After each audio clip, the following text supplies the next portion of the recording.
सुशांत सिंह राजपूत, उनकी मृत्यु कैसे हुई? क्यों हुई? उनकी यदि हत्या हुई तो किसने की और क्यों की? क्या फिल्म इंडस्ट्री में नेपोटिज्म के चलते हुए उनकी मृत्यु हुई या उनकी गर्लफ्रेंड रिया चक्रवर्ती के द्वारा उनकी हत्या की गई? ये सब वो सवाल हैं जो जब से सुशांत सिंह जी की मृत्यु हुई है तब से ही जो भी उनके चाहने वाले हैं, उनसे प्रेम करते हैं, उन सभी के मनों में है। और बहुत बहुत बहुत सारे, क्योंकि उनकी मृत्यु को काफ़ी समय गुजर गया है, 3 साल हो गए हैं, 4 साल। तो इतने समय में बहुत सारे पैरानॉर्मल एक्सपर्ट और साइकिक आए जिन्होंने ये दावा किया कि उनका कम्युनिकेशन सुशांत सिंह जी के साथ हुआ है और उन्होंने ये कहा है।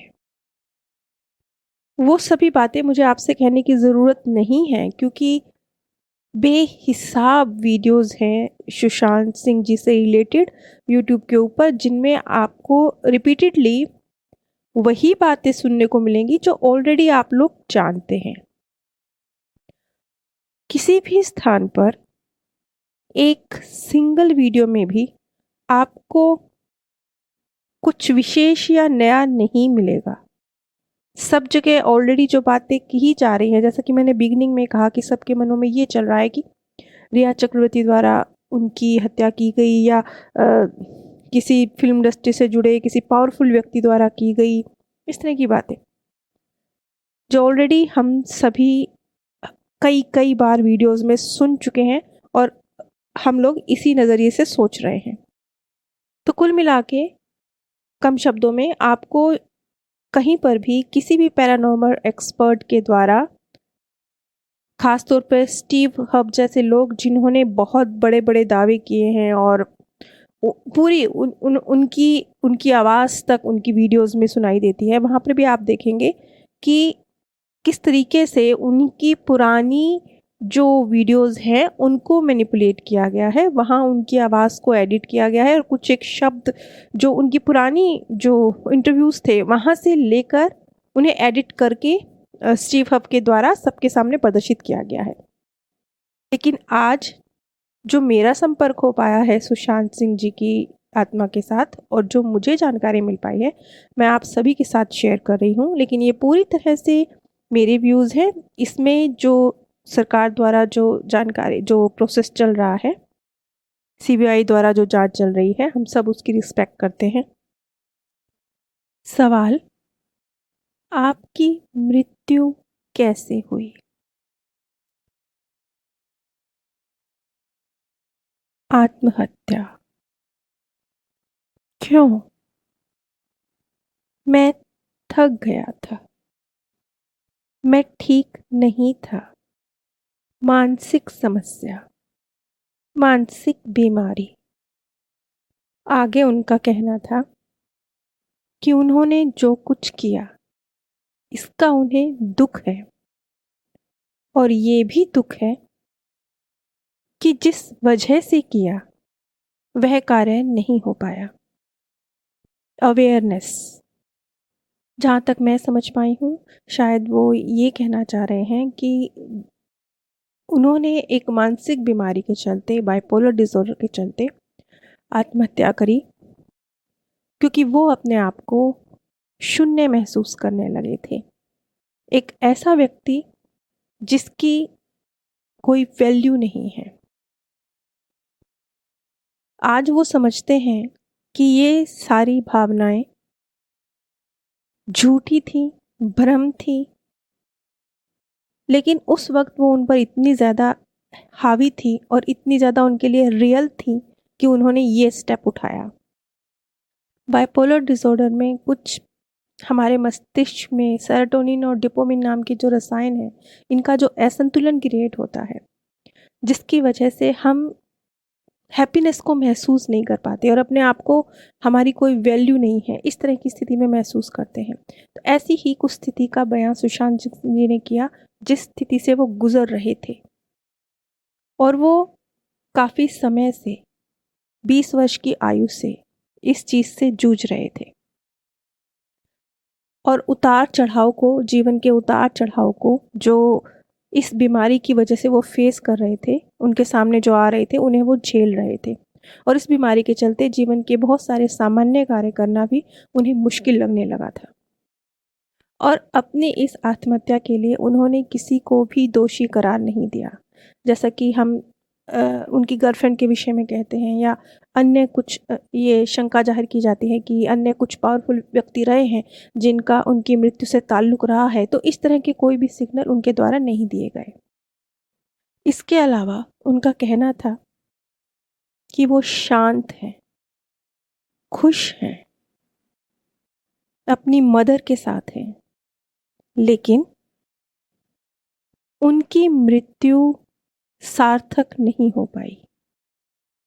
जो जागरूकता चाहिए थी वो नहीं हो पाई। सुशांत सिंह जी द्वारा जो मैसेज दिए गए वो तो यहीं समाप्त होते हैं। अब जहाँ तक मैं चीज़ों को समझ पाई हूँ, मैं आप लोगों के साथ शेयर करना चाहूँगी। जैसा कि हम सभी जानते हैं कि वो बहुत एक इंटेलिजेंट व्यक्ति थे, बहुत प्रतिभावान व्यक्ति थे, और इसके साथ साथ बहुत ही नेक इंसान भी थे।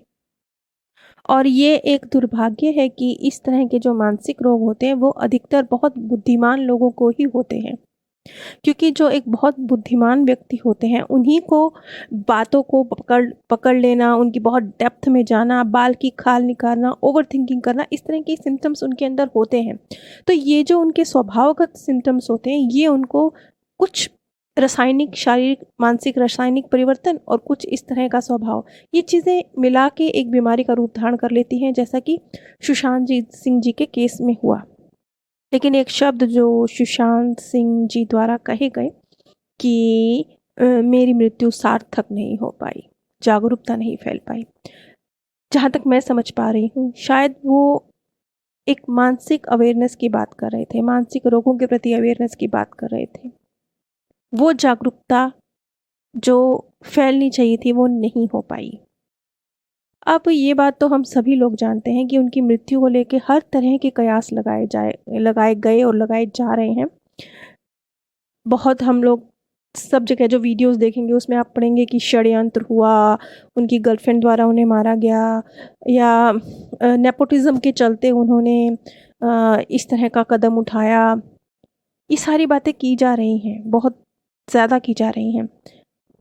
लेकिन हम लोग ये इन पॉइंट्स को छोड़ देते हैं कि नेपोटिज्म बेशक बहुत भयानक चीज़ थी, लेकिन वो उस दौर को पार कर चुके थे, अपनी पहचान बना चुके थे। बेशक नेपोटिज्म बहुत गलत चीज़ है समाज में, लेकिन वो उस भयानक दौर को, जिसमें कोई व्यक्ति इसके चलते इतनी भयानक मानसिक स्थिति से गुजरे कि वो सुसाइड की सोचे, वो उस दौर को पार कर चुके थे, अपनी पहचान बना चुके थे। इसके साथ साथ सीबीआई जांच में भी हम सभी जानते हैं कि किसी भी तरह का उनकी गर्लफ्रेंड का या किसी अन्य का कोई कनेक्शन निकल के नहीं आया। हाँ, उनकी गर्लफ्रेंड का ड्रग्स के साथ जो कुछ थोड़ा बहुत रिलेशन निकल के आया, वो अलग चीज़ है, उसका उनकी मृत्यु के साथ कनेक्शन नहीं है।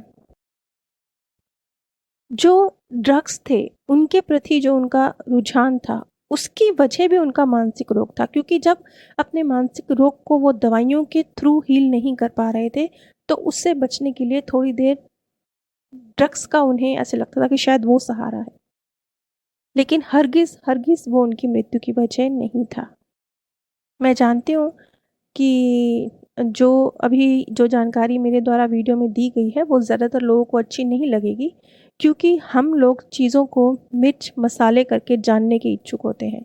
कोई सीधे सरल तरीके से अगर बात कह दी जाती है तो हमें इंटरेस्टिंग नहीं लगती।